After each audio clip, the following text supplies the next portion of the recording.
What's going on, guys? My name is Wade with Tech Daily, and in this video, we're going to be doing a full-on camera comparison between the iPhone 14 Pro and the iPhone 13 Pro. Now, camera tech for the last few years has definitely been the main focus when it comes to what's been upgraded on these new devices. And this year, the iPhone 14 Pro definitely gets some more changes and new features that make the cameras better than ever. I'm going to go over all those new things here, of course, and we're going to do a deep dive into some side-by-side picture and videos so you can really see how much better the 14 Pro is, or at least decide that for yourself. But first things first, let me just quickly summarize the upgraded hardware specs and some of the new camera features. Now, the selfie camera hardware hasn't changed much. This year, we again have a 12 megapixel lens up front inside that new dynamic island, but the aperture has changed, jumping from f2.2 to f1.9.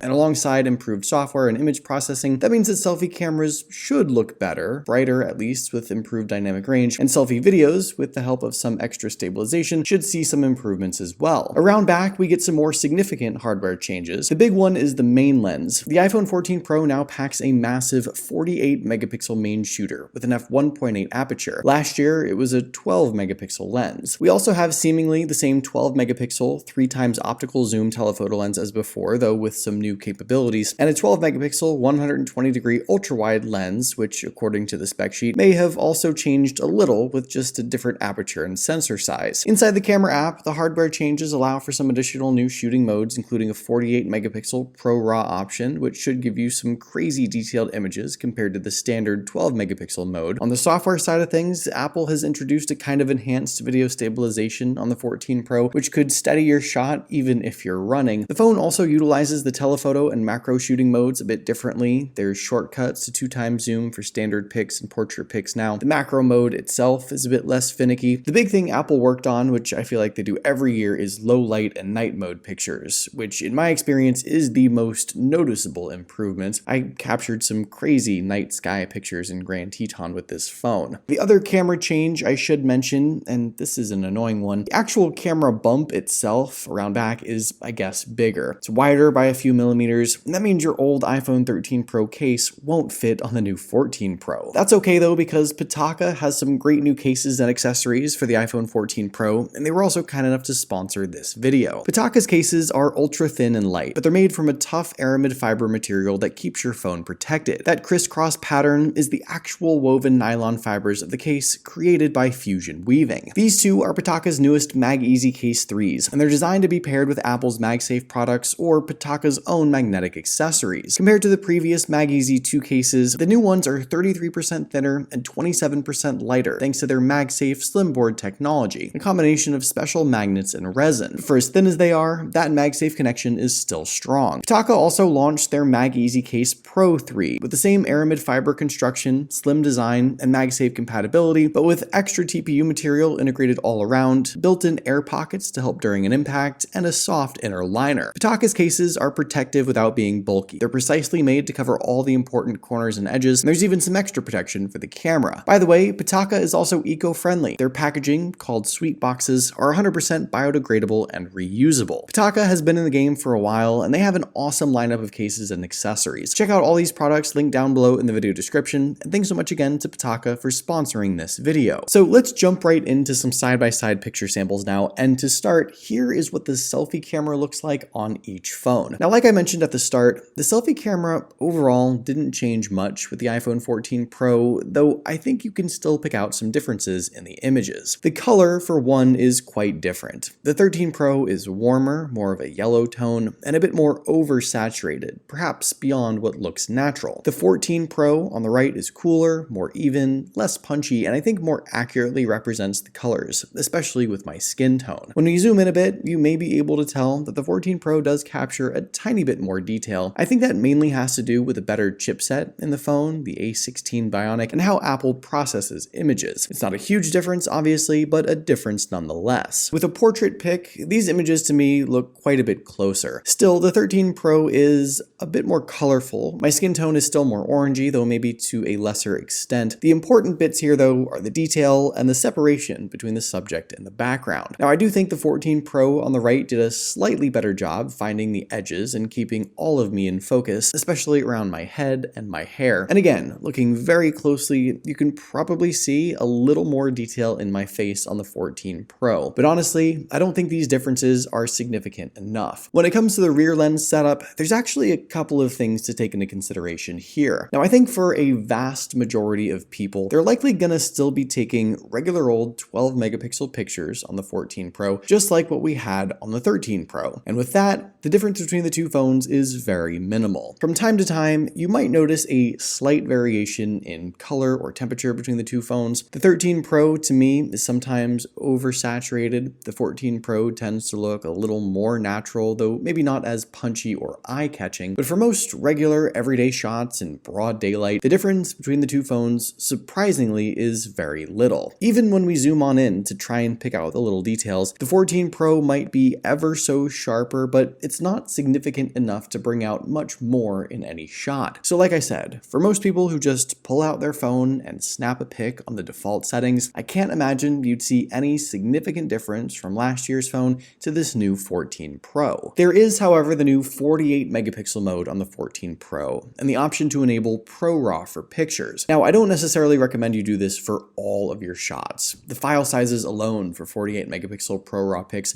are quite large, and it's not really necessary to utilize this feature, but for pros, for people who really want to get the most out of all of their images, and especially for those who edit their pictures on professional editing software, this is where you'll get something out of opting for the 14 Pro. Apple's 48 megapixel ProRAW mode will absolutely yield you more detail in every shot, and usually better dynamic range overall as well, with particularly tricky shots, like an image that's a bit brighter with glare or a bit darker with shadows or dark spots. And that's great. For people who are really into photography, that's the difference in going with the 14 Pro this year. But honestly, for everyone else, I can't imagine utilizing this shooting mode very often, if ever, and I don't see most people even knowing where to turn it on or what it yields for them. If you want to experience a true difference, a massive upgrade from the 13 Pro to the 14 Pro, I think you'll see that most with night shots, and in particular, very dark, very challenging nighttime scenes. If you're just in like a dimly lit room, sure, the 14 Pro will brighten up the image a bit more, capture the dark areas and shadows better, reduce noise, and more casual nighttime scenes with at least some light will also look slightly better on the 14 Pro, though not so significant that it makes a difference. The real benefit of having the 14 Pro this year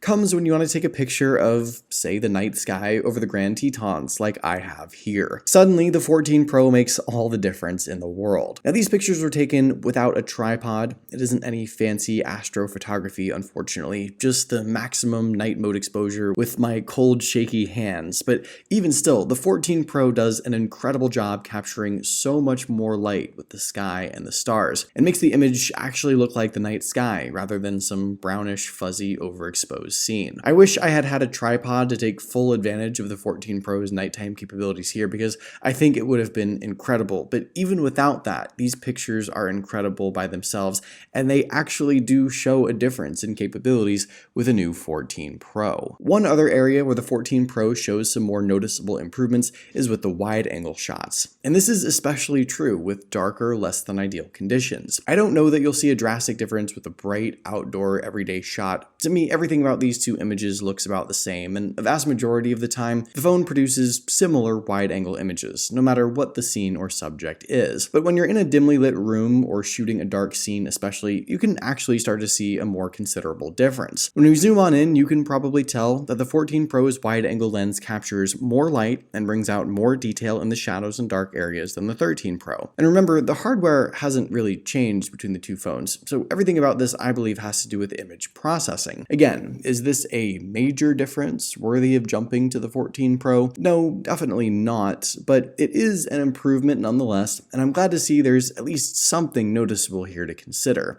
It's not a decision maker at all, but a difference to some extent. One of the more interesting changes with the 14 Pro this year is what Apple did with the zoom capabilities. And actually, it's not just the zoom, but with the telephoto lens itself and how it's utilized. For starters, there's more emphasis now on 2x zoom with the 14 Pro, specifically with standard zoomed in pics, but also for use with portrait pics. What's sort of interesting though is that as you zoom further and further in, the 14 Pro doesn't actually get any better here. And in fact, it looks oddly different from the 13 Pro. To be totally honest, I don't know if what we're looking at here is worse, just different, like I said. The 13 Pro is sort of grainy and blurry. There's a ton of noise with 10 and 15 times zoom. The 14 Pro on the right is smoother, more natural. It doesn't necessarily look like a noisy zoomed in picture, but it's not really any sharper or better. The noise has been reduced, but there isn't any more detail. Is that better? I'm not really sure. But it is interesting to note that the 14 Pro this year doesn't get any more zoom capabilities beyond the same 15 times from last year, while other flagship phones have 50 times or 100 times zoom. This year, the 14 Pro's macro capabilities are not only improved, but also generally not as picky or finicky as they were on the 13 Pro. So when you move in close to a subject, the macro lens kicks in and you can enable or disable that as you see fit. But I found it to be better overall functionally, and is able to produce, in my opinion, an even better up-close shot. Now, I don't personally take a ton of macro or super close-up pictures, but from time to time, if I do, I found that the improvements in the macro setup on the 14 Pro were noticeable, so that's at least something. Finally, when it comes to video, Apple's main emphasis this year on improvements had to do with stabilization.